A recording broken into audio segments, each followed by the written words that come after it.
What's going on, y'all? It's your boy LH Fitness Solutions, Larry Howard.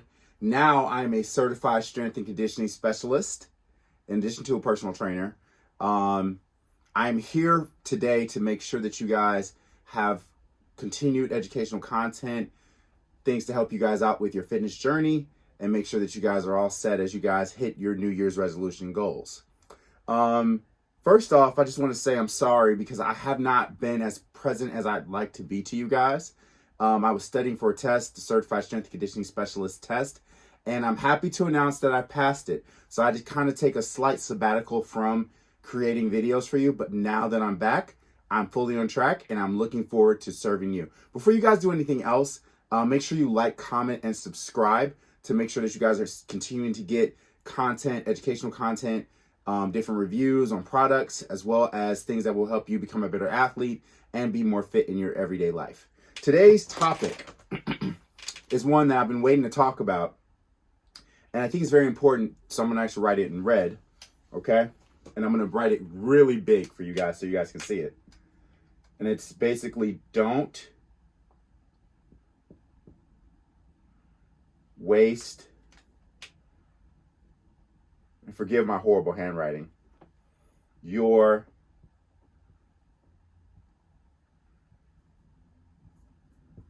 cardio.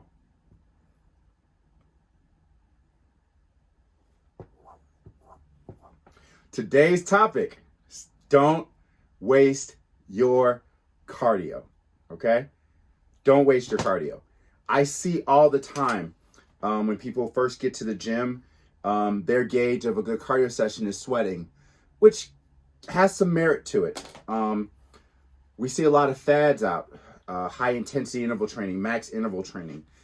We see different things where, people are tracking their heart rates, whether it be MyZone or Garmin or Polar, or Apple Watch, all these different things.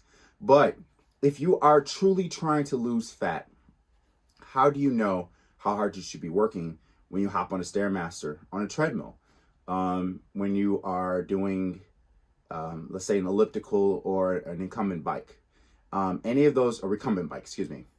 Any of those things are things that you would want to make sure that you are tracking. Now, first thing I will say is I think there is some value in buying wearable technology. Whether you have, like me, a Polar, or you have an Apple Watch, or something to that effect that actually tracks your heart rate. To me, I've had a better experience with the electrode along the chest, along the sternum, which is a strap that you wear around your chest. I know that that's kind of a dinosaur thing, and a lot of people like to go with the wrist technology.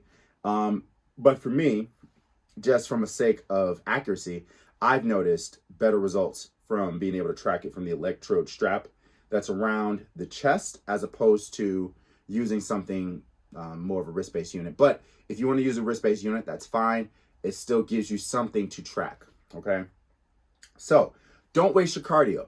Basically, what I'm talking about today is the optimal way to find the heart rate in which you should be operating if you want fat to be the primary source of energy expenditure. Now, I do realize, and before I go into any further detail with this, if you want to burn fat, obviously prioritizing resistance training, prioritizing your diet, making sure you're in a proper caloric deficit, making sure that your nutrition is on point. All of those things are very, very important. But I can say from my experience in bodybuilding and my experience in changing my own composition and dropping 60 pounds, that cardio can play a very intricate role in dropping body fat if you do it properly, okay? So, just want to do this one more time. Don't waste your cardio. That's what we're talking about today. All right, now. And if I didn't tell you already, be sure to like, comment, and subscribe, because we're going to be doing some more whiteboard talks, which are going to help you guys to know exactly what you're doing in your training. So, put that in red. Now we're getting to the black. Time to talk. Okay, so today's method I'm going to teach you is called the Karvonen Method, okay?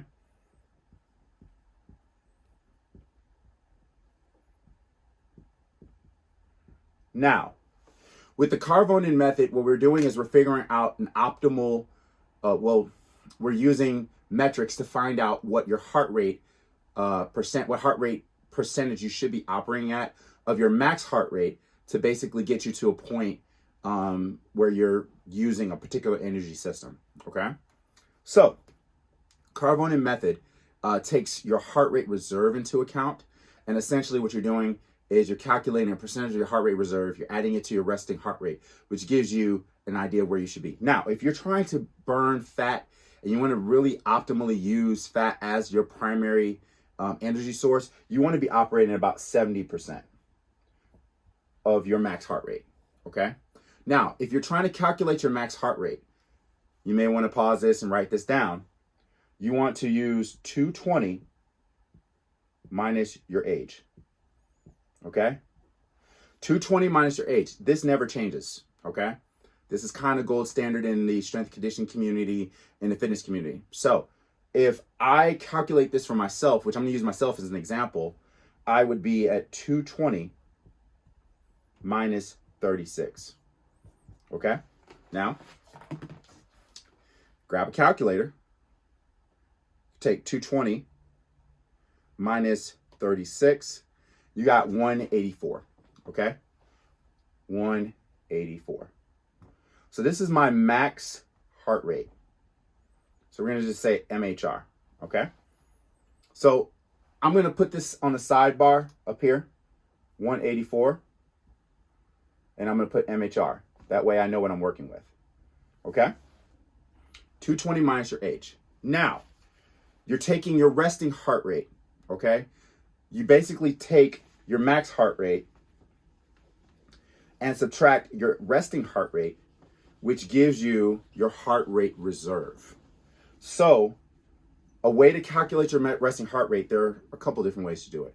One, if you have, like, let's say a wearable device, sometimes they have a program built in that calculates your resting heart rate. You can go that route. Or if you want to go pretty much old school, simple route, put a timer on for 1 minute and take your pulse and basically see how many beats per minute actually calculate through that 60-second window, and that'll give you a resting heart rate. So to repeat that again, you can use obviously wearable technology, or you could just basically take your pulse, hold it for 60 seconds, count how many beats, and however many beats occur in 1 minute, that's your resting heart rate.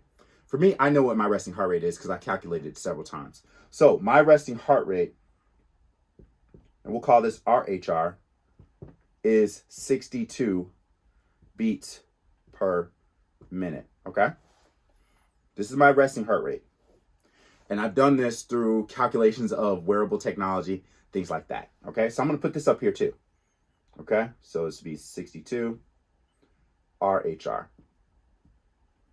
All right, now, to calculate the heart rate reserve, you take your max heart rate and you subtract your resting heart rate, which is 62, and that gives you your heart rate reserve. So taking 184, which is your max heart rate, subtract 62, which is your resting heart rate. This is just my numbers, okay?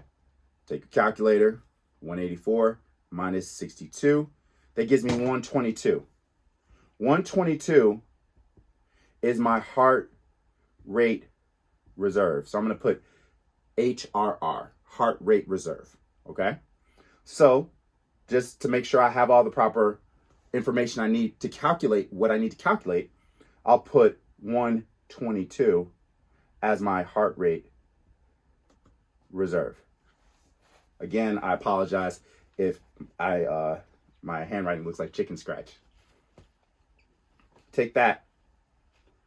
All right, now, to operate at 70%, which science has told us is the optimal range for fat burn, or to use fat as the primary energy source when doing any type of activity, specifically cardio, what you would do is you would take 70% of 122, okay? So basically what you're doing is you take 122, which is the heart rate reserve, and you multiply it by the percentage, which is 0.7, okay? So take the calculator, 122 times 0.7 gives you 85.4. Okay. 85.4 is 70% of my heart rate reserve. So we'll just put 85.4 up here, okay? And we're going to use that number in a minute.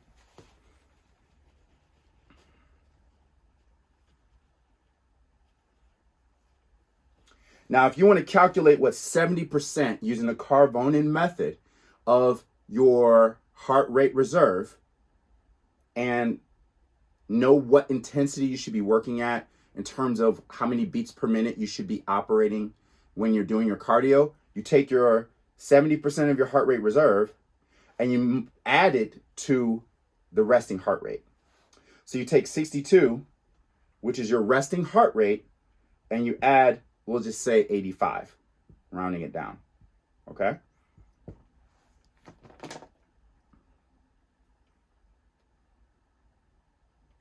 And that gives me 147. 147 beats per minute. So what does this number represent? 147 beats per minute is the target heart rate I should be shooting for and staying at if I want fat to be the primary source of energy while I'm doing cardio. Okay? So by taking, again, the resting heart rate, adding 70% of the heart rate reserve, which is 85, that gives me 147. So what that means in the gym is when I'm in the gym and I'm doing cardio, whether I'm using an Apple Watch, Polar, or whatever, and I'm looking at my heart rate through the watch, I should be aiming to stay in the 147 beats per minute range to make sure that fat is the primary source of where my energy is coming from during that particular cardiovascular session, okay? So this is a way to ensure that you're not wasting your cardio. Now, I realize there's obviously a lot of theories. I mean, there's other equations, but this is an equation that I use that I would just suggest that you use, and for the most part, it's fairly accurate. When I'm doing contest prep, which I'm going to be vlogging about soon, this is the heart rate range, which I usually like to stay at when I'm doing my long, steady state cardio sessions for caloric deficit and fat loss, okay? Hopefully this helps you guys out. Hopefully this gives you guys a way to not waste your cardio. Be sure to like, comment, and subscribe on this video as I continue to bring you guys more whiteboard talks. Again, we're going just beyond Broscience. That's going to be the theme, beyond Broscience. We're trying to make sure that you guys know actual science that can actually translate to what you're doing in the gym. Again, it's your boy Larry Howard, CSCS, online trainer. Be sure to like, comment, subscribe. Follow me on Instagram at LH Fitness Solutions. And that's it. I hope you guys are having a great day. Crush your New Year's Eve. I mean, not New Year's Eve, but New Year's goals. And I'll see you guys in the next one. Take care.